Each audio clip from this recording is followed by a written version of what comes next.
बाकी लोग कहाँ गए भाई? शालिनी, बाकी लोग।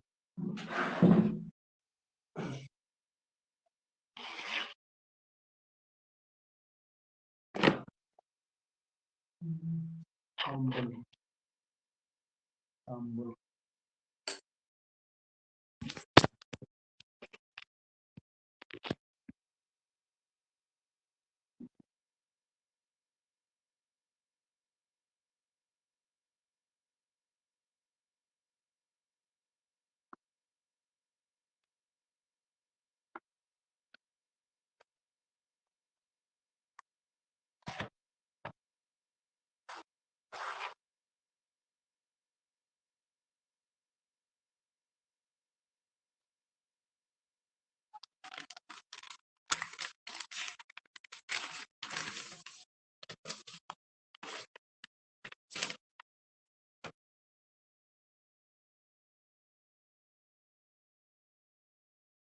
ठीक है, कोई दिक्कत नहीं। हाँ, देखो, जब तक दो तीन लोग नहीं आ जाते हैं तब तक पिछला रिवाइज कर देता हूँ, फिर आगे बढ़ेंगे। ठीक है। सबसे पहले हमने क्या जाना कल? तो कल हमने जाना ट्रांसफेरेंस के बारे में, जो 2012, 2017, 2008, 2019 और 2015, ये 4-5 साल से लगातार ये क्वेश्चन यहाँ पे आ रहे हैं। तब तक सभी लोग नहीं आ जाते तो फिर बस एक बार रिवाइज करा देते हैं। हमने बोला क्या? ट्रांसपेरेंस के बारे में। तो ट्रांसपेरेंस बेसिकली दो पार्ट में डिवाइड होता है। एक इसमें कल बताया था तुमको। क्या लिख रहे हो तुम लोग यहाँ पे? 2022। अच्छा, हाँ, मजाक नहीं कर रहा हूँ। 2022 ये क्वेश्चन सबसे इंपॉर्टेंट। एक तरह से तुम लोग का एकदम फाइनलाइज चल रहा है इस टाइम जो क्लास छोड़ेगा अब गया काम पे। मतलब एक तरह से तुम्हारा अब क्या चल रहा है? मैं तुम्हारा क्वेश्चन भी करा रहा हूँ अनसॉल्व से, तुम्हारा आंसर भी बना के देते चल रहा हूँ, और तुम्हारा कोर्स सिलेबस भी कंप्लीट होता रह रहा है। तो तीनों काम एक साथ चल रहा है। तो जितना कॉपी में पीडीएफ बना के दे उतना ही तुमको एग्जाम में लिखना होगा। और तुम्हें जरूरत ही नहीं पड़ेगी तुम्हें सर्च करने के लिए लास्ट मोमेंट में कि क्या आएगा। और ये क्वेश्चन पेपर जब तुम सॉल्व करोगे और मेरा नोट्स देखोगे ना, तो तुम्हें सारे क्वेश्चन इजीली सॉल्व किए हुए मिल जाएंगे पूरा। तुम्हें कोई मेहनत करने की जरूरत नहीं पड़ेगी, ढूंढने की जरूरत नहीं पड़ेगी। सारा चीज तुम्हें सजा सजा हुआ मिलेगा, बस तुम्हें क्या करना है? अपने से खुद से मेहनत करना है। बच्चा देखो, जो कोचिंग कर रहा होगा ना, इंस्टीट्यूट, जो भी बड़े बड़े कोचिंग में जाके जाके 10-10 हजार फूक के आए हैं, वो कर रहे होंगे। मैं बोल रहा हूँ गारंटी के साथ वो नीचे चले जाएंगे। क्यों? क्योंकि वो कोचिंग के भरोसे हैं। और कोचिंग वाले क्या करेंगे कि वो कुछ नहीं, नोट्स लिखवाते हैं, बस पढ़ाते रहते हैं, चलते जाते हैं वो। 6 घंटा 7 घंटे वेस्ट वहां जाके करोगे? 6 घंटे क्या, 5 घंटे, जो भी 3 घंटे वेस्ट करना होता है। तुम्हें यहाँ पे कुछ नहीं करना है, बस तुम्हें जो बता रहा हूँ बस उसको तुम्हें खुद से मेहनत करना है। वो बच्चे क्या करेंगे? वही मेहनत वो बाद में करते हैं। और बाद में जब जब तक वो मेहनत करते हैं काफी लेट हो गया रहता है। मेहनत क्या करते हैं? अब कहने का मतलब वो उनको लिखा दिया जाता है, इतना सारा लिखा दिया जाता है कि फिर वो सर्च करते हैं, आंसर बनाना पड़ता है उनको, क्योंकि पूरा वो थियोरेटिकली डाल देते हैं एकदम से। तो तुम्हें आंसर बना बनाया मिल रहा है, उन लोगों को बनाना पड़ेगा। जब वो लोग बनाएंगे फ्रस्ट्रेट हो जाएंगे, आधे छोड़ देते हैं ऐसे ही। तुम्हें सारा चीज बना बनाया मिल रहा है, बस तुम्हें क्या करना है? खुद से मेहनत करनी है बस।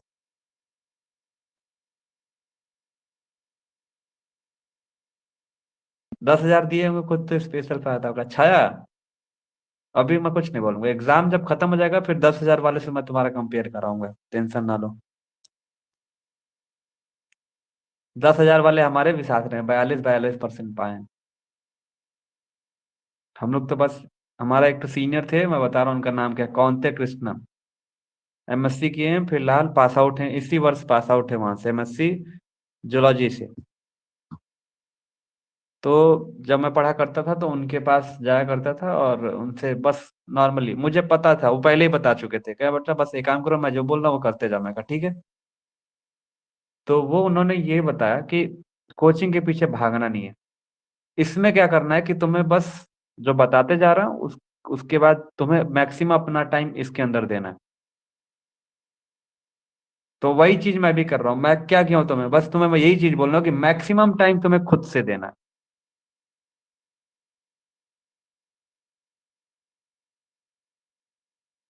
कुछ फायदा नहीं होगा, अभी पूछ लो तो कुछ पता नहीं चलेगा। पूछो जाके एक बार, इलेक्ट्रोकेमिस्ट्री अगर पढ़ा दिया गया, पूछो कौन कौन सा टॉपिक इंपॉर्टेंट है, हवा गोल एकदम से। तुमसे पूछेंगे बताओ कौन सा एग्जाम में आएगा, तो तुम कहोगे इलेक्ट्रोड पोटेंशियल में 2 तरीके का आएगा। 2 तरीके का न्यूमेरिकल आएगा। Concentration cell without transference topic है, वो एग्जाम में बार बार पूछ रहा है। जाके पूछो, हवा गुल हो जाएगी, बत्ती गुल हो जाएगी। नहीं को तो दावे के साथ बोलना, अभी पूछ लो जो पढ़ रहे होंगे।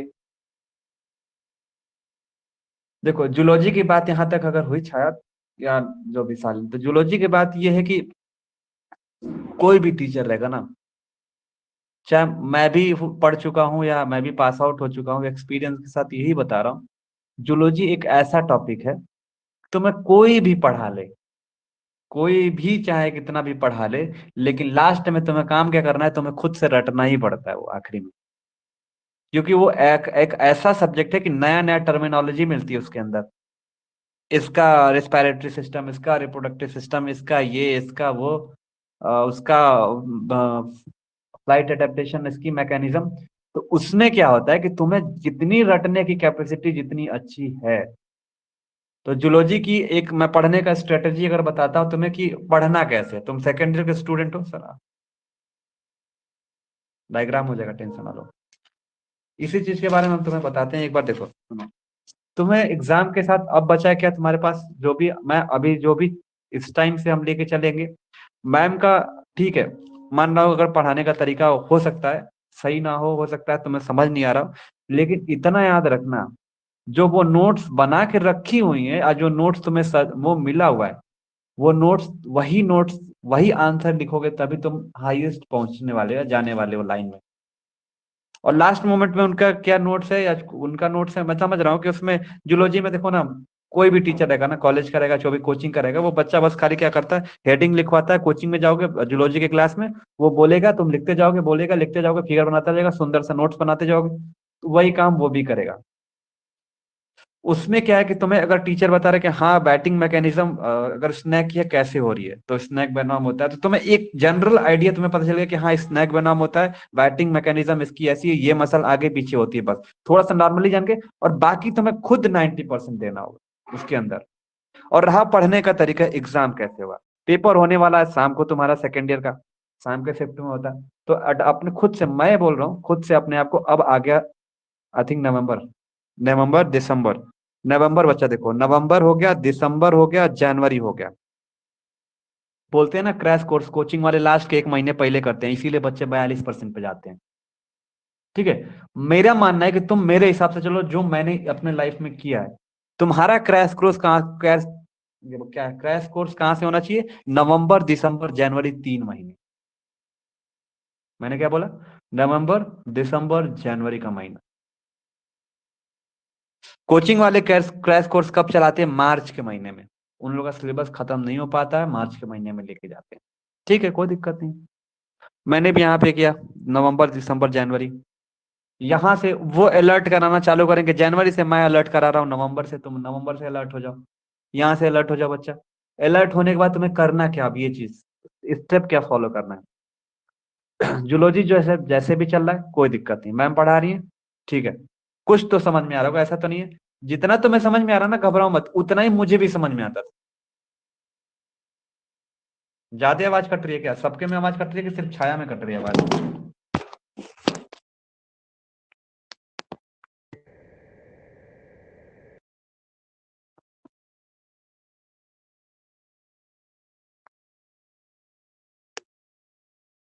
सिर्फ छाया में कट रही है कि सब में कट रही है भाई।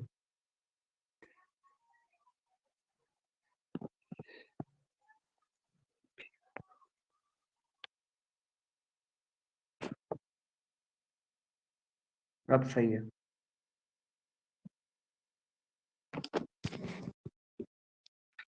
स्टैंड प्रॉपर तो रखे नहीं है, बस काम चल रहा है, चला रहे हैं, कोई दिक्कत नहीं। मेरे में भी कट रही है, हो सकता है मेरे पास एयरटेल में नेटवर्क ना हो, क्योंकि मैं रोज वोडाफोन से यूज करता था, चलाता था, तो क्या नाम है कि वोडाफोन का और डेटा ही मेरे में खत्म हो गया। पता नहीं कैसे यार, सुबह सुबह उठा तो पता चला खत्म हो गया। ये काम जियो करता था लेकिन वोडाफोन से। हाँ, तो कोचिंग वाले तुम्हारे क्या करेंगे, मार्च से अलर्ट करेंगे, हम तुम्हें नवंबर से अलर्ट कर रहे हैं। अलर्ट होकर करना क्या, अलर्ट करने का मतलब है, मैम जो भी टॉपिक दे रही है, जो भी तुम्हारे पास सारा चीज है, एक तुम्हें जनरल आइडिया तो तुम्हें लगा कि वो टॉपिक है क्या एक्चुअली, और किसके बारे में अगर बात कर रहे हैं, किसकी, थोड़ा सा स्टोरी लाइन की तरह से, ठीक है, स्टोरी लाइन की तरह, स्टोरी लाइन की तरह एक बार उसको देखते जाओ और खुद खुद से मेहनत करना, क्या करना, खुद से लिखना चालू करो अभी से। और फिगर बनाने की प्रैक्टिस करो जूलॉजी की क्लास में, बस जूलॉजी का ये काम करना है अभी। ज्यादा एकदम प्रेशराइज नहीं होना, प्रेशर नहीं लेना उसके बारे में कि क्या कैसे होगा, कैसे होगा, याद कैसे होगा, याद कैसे नहीं होगा। बस ये काम मैं जूलॉजी में, बस तुम्हें ये काम करना है। मैम जो पढ़ा रही है जनरल, एक बार उसको एक बार बस सुनते जाओ कि क्या प्रोसेस के अंदर हो रही है, और पैनिक मत होना कि कैसे याद होगा। और मैं ये कह रहा हूँ कि जूलॉजी को अभी छुओ मत, टच नहीं करना, एक भी रटना मत, एकदम से कुछ मत करना। बस जो मैम पढ़ा रही है उसका नोट्स जो तुम्हें समझाया जा रहा है बस ध्यान से सुनो, आधे घंटे की क्लास जो भी हो रही है, उसके बाद समझने के बाद उसके नोट्स को खुद से लिख डालो और उसका फिगर बना डालो। सबसे आसान तरीका है। जूलॉजी को मैं बोल रहा हूँ बार बार, बस कुछ नहीं करना, जो मैम पढ़ा रही है उसको सुनना है, पैनिक एकदम नहीं होना, उसको याद नहीं करना, रटना नहीं, बिल्कुल अभी अभी के लिए। हम बताएंगे जूलॉजी तुम्हें कब शुरू करना है। और जूलॉजी पैनिक एकदम नहीं होना, मैम जो बता रही है इसको नॉर्मली एकदम ऐसे एकदम रिलैक्स मूड में उसको देखना सुनना है, और उसके नोट्स को कॉपी में लिख डालना और एक बार रीडिंग लगा लेनी। ये काम कर लेना है बस जूलॉजी के बारे में। और रही सेकंड बॉटनी के बारे में, बॉटनी के बारे में तुम्हें अभी मेहनत करने की जरूरत पड़ेगी, बॉटनी में और केमिस्ट्री में, दो चीज में। बॉटनी और केमिस्ट्री में देखो सिलेबस खत्म हो जाएगा जनवरी में, तो इसके साथ साथ तुम्हें इसको समझना पड़ेगा, जोड़ तुम्हें इसी पे देने हैं, बॉटनी और केमिस्ट्री में देने। और बॉटनी और केमिस्ट्री में क्यों देने हैं उसका फायदा सुनो। बॉटनी और केमिस्ट्री में तुम्हारा इसमें जितना मैक्सिमम टाइम दे सकते हो ना, इसको मैक्सिमम टाइम दो, जूलॉजी को, बॉटनी और केमिस्ट्री को। क्यों, मैं बता रहा हूँ क्यों। क्योंकि तुम्हारा एग्जाम में सबसे पहला पेपर होगा वो जूलॉजी पेपर होगा। हो जाएगा सब ऑर्गेनिक, एक एक झटके में बताएंगे, टेंशन ना लो, ऑर्गेनिक हो जाएगा। तो रही बात, तुम्हें जो ध्यान देना है अभी इसमें, सिर्फ पैनिक नहीं होना, धीरे धीरे समझना है और नोट्स बनाते जाना जूलॉजी में, मैम जो पढ़ा रही। लेकिन लास्ट महीने का जो देखो, एग्जाम के पहले सबसे पहला जो पेपर होता है वो पहला पेपर होता है जूलॉजी पेपर होता है। और जूलॉजी का पेपर होता है आई थिंक 21 अप्रैल से चालू होता है। 21 अप्रैल के अप्रॉक्स 21 से 25 के बीच में जूलॉजी पेपर फर्स्ट का एग्जाम होगा। यही हर साल पिछले 3-4 साल का यही क्या नाम है, यही डेट रहती है, 21 अप्रैल से 25 अप्रैल के बीच में। और तुम्हारे प्रैक्टिकल जो खत्म हो जाते हैं वो हो जाते हैं 30 मार्च तक। तीस अच्छा। मार्च तक तुम्हारी क्या बोल रहे हो भाई, 30 मार्च तक प्रैक्टिकल तुम्हारे खत्म हो जाते हैं। ठीक है, 30 मार्च तक तुम्हारे प्रैक्टिकल सारे खत्म हो जाते हैं। तो 30 से लेके 21 के बीच में जो पहला पेपर रहता है, मैं कहूंगा बस तुम इसको समझे रहो, कॉपी में लिखे रहो। रटन से विद्या यहाँ से चालू करना 30 से 21 के बीच में, और एकदम अच्छा पेपर होगा जूलॉजी, तुम्हें कोई नहीं रोक सकता 120 प्लस में जाने से। 30 और 21 के बीच में रट्टा तुम्हें ही नहीं सिर्फ, मार पाते हैं। आवाज नहीं आ रही है? आ रही है सर, आ रही है। तो 30 और 21 के बीच में 20 दिन का गैप रहेगा, और 20 दिन के गैप में तुम्हें सिर्फ जूलॉजी एकदम जी जान लगा के रटना है। ऐसा रटना है कि बस तुम्हें क्या करना है, खाना है और सुबह जाके पेपर में उल्टी कर देना है, ये काम करना है बस जूलॉजी के पेपर में। क्योंकि जूलॉजी का पेपर में तुम बस आंसर जो मैम दिए उसको बना के रखो, क्योंकि वो आंसर तुम्हारा एकदम यूनिक है, और यूनिक ही आंसर जो लिखेगा उसको एग्जाम में नंबर मिलेगा। कोचिंग वाले क्या करेंगे, एक कोचिंग में हजार हजार बच्चे रहते हैं और एक आंसर लिखते हैं, एग्जामिनर नंबर काट देता है, नंबर मिलता नहीं है।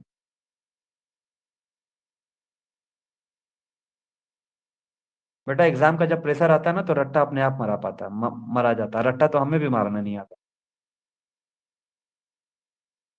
और उसको रट्टा कैसे मारना, और ज्यादा रट्टा मारना नहीं है। रट्टा रट्टा नहीं मारना, उसका डायग्राम जो है मैम का वो सारा चीज बनाते रहो। लास्ट मोमेंट में तुम्हें 15 डायग्राम बनाने के लिए इंपॉर्टेंट बताएंगे, 15 क्वेश्चन बताएंगे। 15 डायग्राम और 15 क्वेश्चन, टोटल तुम्हें 30 क्वेश्चन इस 20 दिन में रटने होंगे बस। एक पेपर में 30-30 क्वेश्चन, पूरा सिलेबस भी नहीं पढ़ना है। ट्रिक ट्रिक मारेंगे, वही ट्रिक मार के वही पढ़ के जाना है, बस वही एग्जाम में फंस जाएगा।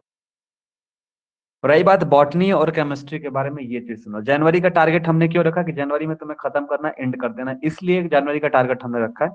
क्योंकि जनवरी के बाद हमारा फरवरी में प्रैक्टिकल चालू होता है, फरवरी और मार्च में। तो आई थिंक मेरा टारगेट ये है कि फरवरी और मार्च में तुम लोग का जो कोचिंग वाले जब वो अपना ये काम पूरा करते रहेंगे, उस टाइम तुम्हारा सेकेंड टाइम रिविजन चलता रहेगा। और उस टाइम तुम आराम से एकदम इजी में रिलैक्स मोड में तुम अपना प्रैक्टिकल का एग्जाम दोगे, क्योंकि तुम्हें पता है कि जनवरी तक हमारा अच्छे से तैयार हो चुका है। जनवरी 30, या फरवरी 10 तक मान सकते हो। इजी में भी तुम्हें तैयार हो गया रहेगा सारा चीज, तो तुम सबसे रिलैक्स मोड में रहोगे।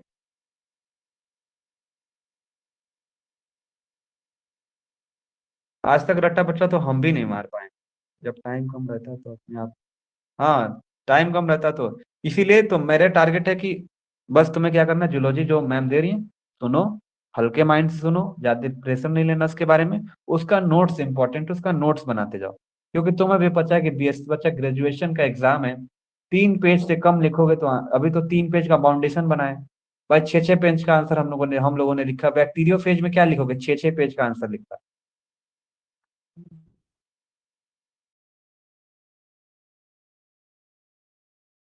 लिखना है सारा चीज तुम्हें नोट्स में दे दिया गया है कि तुम्हें कैसे हेडिंग के साथ कैसे करना है, कितना लिखना है, कितना फिगर बनाना है, बस तुम्हें करना क्या है यार, तुम्हें तो रट्टा मारना है। हम लोग तो क्या करेंगे, कितना आंसर लिखना है हम लोगों ने सर्च कर करके अपना टाइम वेस्ट करके, टाइम मतलब उसको करके फिगर बना के आंसर बना के दिया हुआ है। तुम्हें यार सारा चीज सब तुम्हें करा धरा मिल रहा है, बस तुम्हें काम क्या करना है, बस तुम्हें पढ़ना है, उसको रटना है बस। फाउंडेशन अगर रहता है तो, अगर यूनिवर्सिटी वाली कॉपी मिलती है ऑफलाइन में तो भाई कम से कम 4-4 पेज का एक क्लास तो जैसा वो स्टार्ट होता कोई समस्या नहीं। रहा भाई बॉटनी केमिस्ट्री, तुम्हें केमिस्ट्री तो सबसे पहले तैयार करना है, क्योंकि देखो बच्चा, बॉटनी और केमिस्ट्री पे मैं जोर तुम्हें इसलिए दे रहा हूँ, 1 हफ्ते का गैप मिलेगा। 1 हफ्ते का गैप देखिए, वो 3 केमिस्ट्री पेपर 1, अगले दिन रहेगा, उसके अगले दिन केमिस्ट्री पेपर, फिर 1 हफ्ते का वॉइस गैप कट रही है रहेगा। सर, वॉइस तो तुम रही है, वॉइस तो कट वो रही है तुम्हें आपकी। क्या बताएं,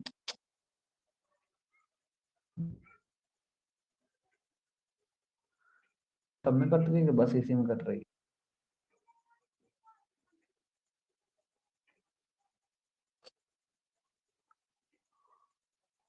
चलो ठीक है, इसके बारे में हम तुम लोग को डिस्कस करेंगे, इकट्ठा बात करेंगे इसके बारे में, हाँ। अभी चलो टॉपिक देख लेते हैं, नहीं तो अब क्या कर सकते हैं, ज्यादा कट रही है तो बताओ। नहीं सर, अब ठीक है, अब ठीक है।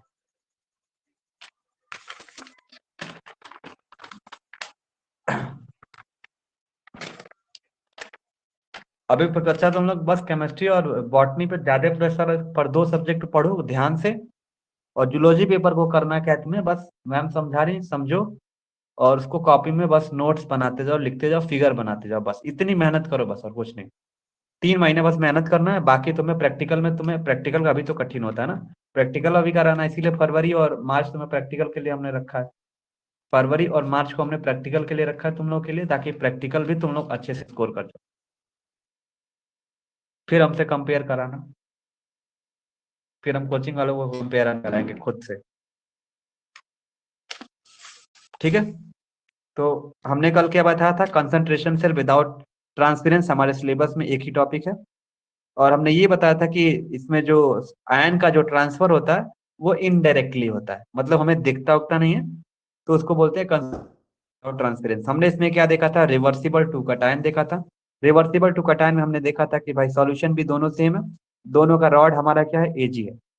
तो हमने क्या देखा था कि यहाँ से A2 से लेके एजी में हमारा क्या हो रहा है, सॉल्यूशन या एजी इलेक्ट्रॉन, मतलब कि कटायन का ट्रांसफर हो रहा था। तो रिवर्सिबल टू कटायन मीन्स यही कह सकते हैं कि एक तरह से सॉल्यूशन की तरफ से एजी का यहाँ पे लगना और दूसरी तरफ से निकलना। बस थोड़ा बहुत रिवीजन देख लो उसके बारे में, फिर आगे बढ़ते हैं। फिर हमने क्या देखा था, हमने देखा था कि बी से एजी से इलेक्ट्रॉन गायब हो रहा था और ए में अपीयर हो रहा था, तो ये हमारा था। तो जो हमारा ग्लास बी और ए से हमारा गायब हो रहा था और बी हमारा अपीयर हो रहा था। तो यही इसका उल्टा हमारा क्या होता है, रिवर्सिबल टू अनायन, मतलब अगर हमारा इस सॉल्यूशन से इधर की तरफ, बी से ए की तरफ हमारा कैटायन जा रहा है, तो अनायन हमारा अपोजिट जाएगा। तो चलो अनायन का फिगर हम देखते हैं यहाँ पे। अनायन हमने क्या लिया, यहाँ पे हमने क्या लिया, एजी का रॉड लिया, बिल्कुल हमने रॉड भी लिया एजी का, सेम रॉड, एजी का रॉड लेते हैं, ये भी हमारा क्या है, एजी का रॉड है। और इसमें जब हम सॉल्यूशन लेते हैं, मान लो हमने ले लिया इसके अंदर जो सॉल्यूशन है वो HCl सॉल्यूशन ले, क्या ले लिया बच्चा, HCl सॉल्यूशन ले लिया। और यहाँ पे भी हमने क्या ले लिया, HCl सॉल्यूशन ले लिया। जो हमारा इसमें सॉल्यूशन भरा हुआ है यहाँ तक, वो हमारा कौन सा है, HCl का सॉल्यूशन है इसके अंदर। इसमें जो सॉल्यूशन भरा है HCl का सॉल्यूशन भरा है।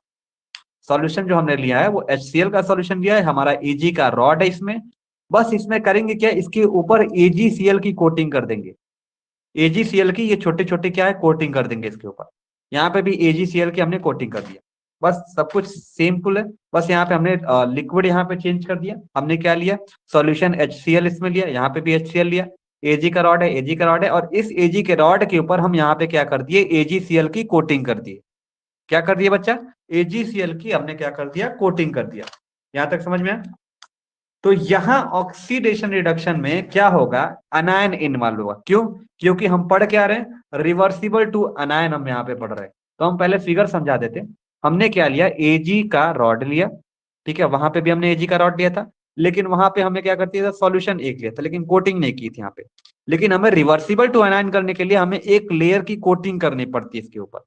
तो हमने क्या किया, AgCl की इसके ऊपर कोटिंग कर दिया। क्या कर दिया, AgCl की हमने इसके ऊपर कोटिंग कर दिया, और हमारा सॉल्यूशन कौन सा है, HCl है। इतना समझो।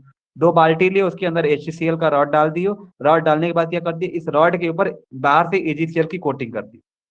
मतलब ये कोटिंग हमारा पानी के अंदर है AgCl का, HCl हमारा क्या है यहाँ पे, लिक्विड है। तो यहाँ पे क्या होगा, जो अनायन है बच्चा, अनायन मतलब अनायन यहाँ पे कौन सा हो गया भाई, वहां पे कटायन था तो पॉजिटिवली चार्ज, अनायन हमारा कौन सा है, नेगेटिवली चार्ज होता है। मतलब होगा क्या कि इस AgCl पे क्लोरीन एटम इस सॉल्यूशन का इस पे जाके चिपकेगा। ये हमारा A1 है और ये हमारा क्या है, A2 है। हमारा ये ए वाला बाल्टी मतलब ये बावल है या बी वाला बावल है। तो अब हमारा उल्टा प्रोसेस होगा, क्या होगा, क्योंकि जब हम क्या कर दिए थे, जब वहां पे कोटिंग नहीं किए थे, लेकिन हम रिवर्सिबल टू अनायन में हम एक कोटिंग कर देते हैं रॉड के ऊपर। जब यहाँ पे हम रॉड के ऊपर जब कोटिंग करेंगे बच्चा, तो इसके अंदर अनायन का ट्रांसफर अब होने लगता है।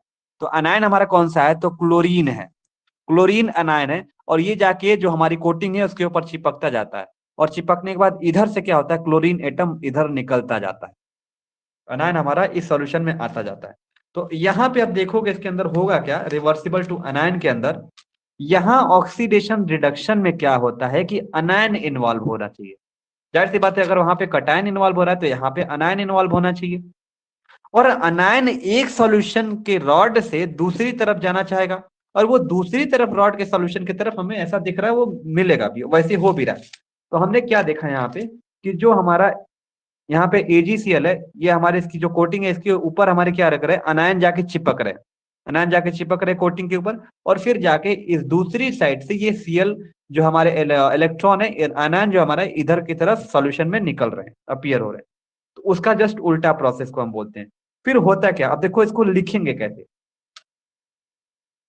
देखो Ag रॉड को पहले लिखते हैं, यहाँ पे रॉड की तरफ मतलब यहाँ से Cl इसके ऊपर चिपक रहा है, तो Ag से AgCl क्या हो गया, Ag से AgCl। तो Ag के ऊपर हमारा AgCl की कोटिंग किया। देखो अब तुम बोलोगे कि सर इस उसमें तो उल्टा लिख रहे थे, आना जाना पे हमने वो किया था, लेकिन यहाँ पे देखो अगर तुम्हें बताना चाहे दिखेगा, दिख रहा है कि नहीं? देखो एक और पेज लेते हैं क्या, देखो रुक जाओ, ये देखो, देखो बच्चा, देखो Ag और इसके ऊपर कोटिंग कौन सी लगी है, AgCl की, तो Ag से AgCl क्या हो गया, Ag से AgCl, Ag से AgCl इसके ऊपर कोटिंग लगी। फिर हमारा क्या है, इसके अंदर सॉल्यूशन है। तो हमारा इस बॉक्स में क्या क्या देखने के लिए मिल रहा है, तो पहले Ag देखने के लिए मिल रहा है, फिर AgCl की कोटिंग देखने के लिए मिल रही है, फिर HCl मिल रहा है, और इसको हम क्या बोल रहे हैं, A1 मतलब कि बावेल A1 हो गया। फिर बीच में हमें क्या कर दिया, कॉलम लगा दिया, कॉलम लगा दिया। फिर हमें क्या देखने के लिए इसमें मिल रहा है, इसमें हमें बस उल्टा हो जाता है। जैसे ऊपर से नीचे की तरफ चलते हैं, तो इधर जब आते हैं तो नीचे से ऊपर की तरफ, तो मतलब यहाँ पे सबसे पहले क्या करेंगे, HCl, फिर हमारा कौन सा होगा, फिर AgCl की कोटिंग, फिर उसके बाद हमारा कौन सा हो गया, Ag का रॉड हो गया। तो ऐसे हम क्या करेंगे, इसका रिप्रेजेंटेशन करेंगे, ठीक है। पहले क्या होगा, इधर से जा रहा है इधर की तरफ ना, जब जिधर से जाता है वो उसका रॉड क्या लेते हैं सबसे पहले, तो Ag, फिर उसके बाद कोटिंग किसकी, AgCl की, फिर उसके बाद सॉल्यूशन HCl, ये हो गया A1। फिर हमारा क्या इधर आ रहा है तो हमारा HCl लेंगे, फिर उसके बाद किसके अंदर आ रहा है, तो HCl में आ रहा है, तो सबसे पहले HCl को ले रहे हैं। फिर कोटिंग कौन सी है, AgCl की, फिर Ag, बोलो यहाँ समझ में है? Yes sir. ठीक है, देखो यहाँ पे एनायन। अब तुम बोलोगे सर कि हम अनायन का ट्रांसफर करने के लिए हमने क्या किया, तो अनायन में चेंज करने के लिए हमने क्या किया, रॉड के बाहर हमने क्या कर दिया, एजीसीएल की कोटिंग कर देंगे। क्या करेंगे, एजीसीएल की कोटिंग कर देते हैं। मतलब कहने का मतलब ये है कि जब हमें कटायन का प्रोसेस भी यही होगा, अगर हम HCl अगर हटा दे, अगर कोई कोटिंग ही नहीं करेंगे तो वो कटायनिक प्रोसेस होने लगेगा, रिवर्सिबल टू कटायन। लेकिन जैसे ही उसमें अनायन की हम कोटिंग कर देते हैं एजीसीएल की, तो उसके अंदर होता क्या है सॉल्यूशन के अंदर, कि अनायन का ट्रांसफर होना चालू कर देता है अपोजिट डायरेक्शन में। यहाँ पे अनायन चिपकेगा इस कोटिंग पे, फिर उसके थ्रू यहाँ पे रीअपियर होगा। ठीक है, अब देख लेते हैं ऑक्सीडेशन कैसे हो रहा है। तो देखो, एजीसीएल से एजीसीएल से एजी जो हमारा है इलेक्ट्रॉन, इसके ऊपर क्या कर रहा है, सीएल आके चिपक रहा है। देखो एजी के ऊपर सीएल आके चिपक रहा है, यहाँ पे देखो एजी के पास सीएल आके चिपक रहा है, जिसको हम A1 बोल रहे हैं, ये वन वाला बॉक्स। तो इजी है समझना इसको थोड़ा सा। एजी के ऊपर सीएल आके चिपक रहा है, इसके कोटिंग पे ऊपर आकर चिपक रहा है। और बाहर हमारा क्या हो रहा है कि जब एजी के ऊपर कोई इलेक्ट्रॉन आएगा तो क्या करेगा, एक तरह से एजी एक इलेक्ट्रॉन का लॉस कर रहा है। भाई यहां से क्या हो रहा है कि लॉस ही तो हो रहा है इलेक्ट्रॉन का। क्यों संदीप, इस सॉल्यूशन में सपोज 10 Cl थे और यहाँ पे हो गए 15 Cl, तो यहां से इस रॉड से Cl तो लॉस ही हो रहा है ना एक तरह से। तो Ag से Ag प्लस, मतलब कि प्लस इलेक्ट्रॉन, मतलब ये ऑक्सीडेशन शो करता है। मतलब क्लोरीन को एक इलेक्ट्रॉन यहाँ पे मान लो कि इलेक्ट्रॉन का गायब हो रहा है यहाँ पे।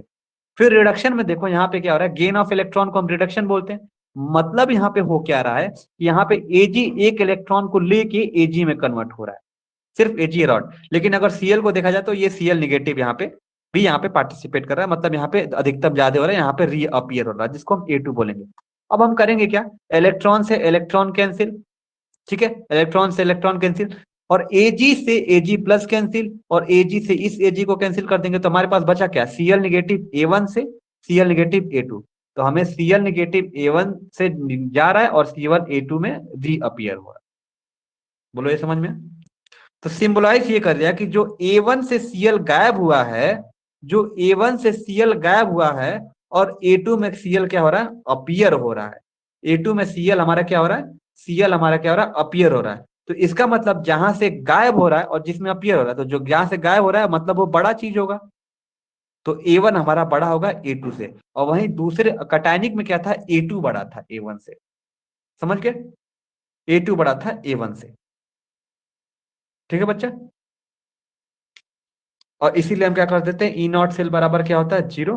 तो E0 सेल बराबर 0 क्यों होता है, बार बार बताने की इसकी वैल्यू 0 क्यों हो रही है, क्योंकि दोनों का सॉल्यूशन सेम है, दोनों में रॉड सेम है, दोनों की कोटिंग सेम है, इसीलिए E0 सेल जो होगा, स्टैंडर्ड सेल जो होगा वो 0 होता है।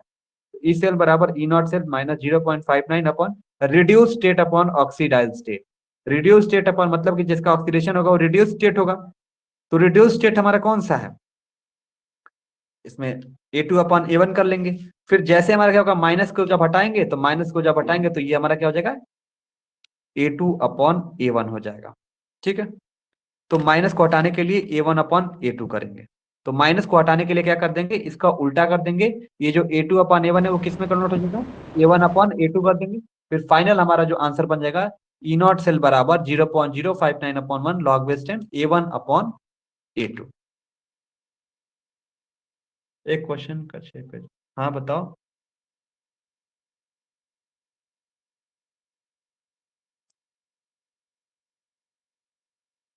बस तुम्हें इतना याद रखना है कि कटायन में हमें कोई भी किसी की कोटिंग नहीं करनी है। अनायन में क्या करना है कि हमें क्या करना है कि उसके ऊपर HCl की कोटिंग कर देनी है बस। और लास्ट में हमें क्या कर देता है, A1 अपन जो बड़ा है उसको ऊपर, जो नीचे है छोटा। बस तुम्हें ये याद रखना कि अनायन में A1 बड़ा होता है A2 से, तो हम लास्ट में फॉर्मूला में A1 ऊपर होगा A2 नीचे होगा, A1 ऊपर होगा A2 नीचे होगा, A1 ऊपर होगा A2 नीचे होगा। लेकिन कटायन में क्या होगा, A2 बड़ा होता है A1 से, तो वहां पे कटायन में हमें क्या निकालना है, तो A2 अपन A1 को बना यहाँ पे आंसर में निकालना है। इतना तो ध्यान रख सकते हो ना। देखो A2 बड़ा होता है A1 से, तो वहां पे लास्ट के फॉर्मूले में यहाँ पे क्या कर दोगे, A2 अपन A1 कर दोगे। देखो A G1 A2 upon A1 है, तो जो बड़ा होता है लास्ट फॉर्मूले में A2 अपन, भाई लास्टली तुम्हें निकालना क्या, यही चीज निकालनी है। तो बस तुम्हें यहाँ पे कुछ भी करना, लेकिन ध्यान देना लास्ट में क्या है कि रिवर्सिबल टू अनायन में A1 बड़ा होता है A2 से, तो हमें ध्यान देना फॉर्मूले में A1 ऊपर होगा A2 नीचे रहेगा। लेकिन अगर कटायन में करना रहेगा तो तुम्हें भी पता है A2 बड़ा होता है, A1 छोटा होता है, तो A2 ऊपर रहेगा, A2 ऊपर रहेगा, A1 नीचे रहेगा। ये इतना थोड़ा सा शॉर्ट ट्रिक में ध्यान दिए रहना बस। बाकी तुम्हें जो चीज यहाँ पे कर रहे हो कुछ भी काट पीट कर देना, आंसर तुम्हारा सही रहेगा। बस तुम्हें अच्छे से समझा लेना इसको अच्छे तरीके से। बोलो समझ में आया?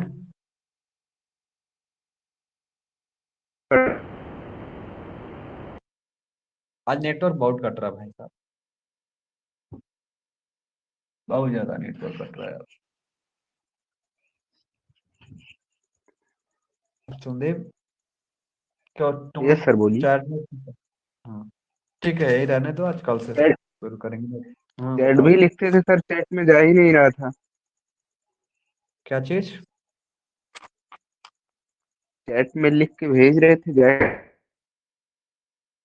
चलो कोई बात नहीं, वो हो सकता है नेटवर्क प्रॉब्लम है ना मेरे वाले में। वो एयरटेल से, मेरे यहाँ तो एयरटेल अच्छे से चलता नहीं हो। वोडाफोन का मेरा नेटवर्क सुबह सुबह उठा तो गायब हो गया। ठीक, दोनों पीडीएफ में भेज दे रहा है।